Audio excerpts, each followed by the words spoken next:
Paul Foster-Bell. Tēnā koe te mana whakawa. Sir, in rising to take a call in this second reading debate on the Weathertight Homes Resolution Services Amendment Bill, I do want to congratulate and thank John and Helen Osborne of Remuera, who did bring the case against the Auckland City Council, which has spurred the government on to correcting the technical deficiencies in the Weathertight Homes Resolution Services Act, which can broadly be put into three categories. And no one claims that this piece of legislation is wide-ranging, is large, and is going to make an enormous difference to those who have suffered the terrible issues around having a leaky house, a leaky home.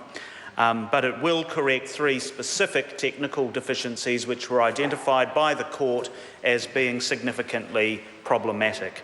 Firstly, it gives clarity around the definition of what constitutes the built date of a property.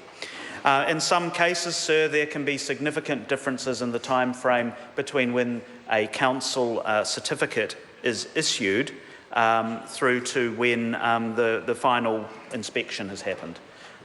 So this gives clarity around the interpretation of when a building is designated as having been built. Secondly, sir, it deals with the issue of the location of the criteria in the legislation, and the court was very clear that it could be challenged, the criteria could be challenged simply on the grounds that they were contained within the New Zealand Gazette instead of being in the regulations or primary legislation. This bill corrects that issue and gives greater clarity so that the courts in the future won't identify that particular problem.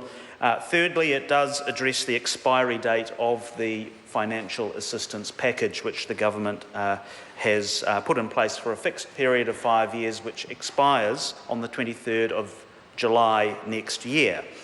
So it gives those who would seek to have redress for the issues that they've suffered in having a leaky home a greater flexibility and I think a more liberal interpretation of when they need to start their action rather than having a formal issue of notice to proceed.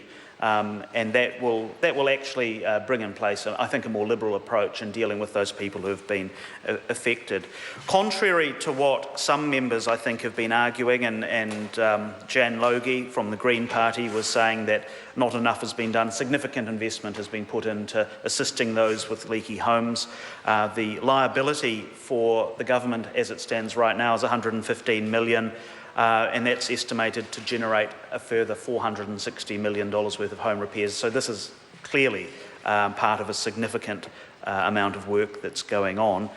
This particular series of small technical amendments is only applicable probably to around 70 properties in New Zealand, but sir, it is still a valuable change and will mean a huge amount to those people who are affected in these ways. For this reason, sir, I commend this bill to the House.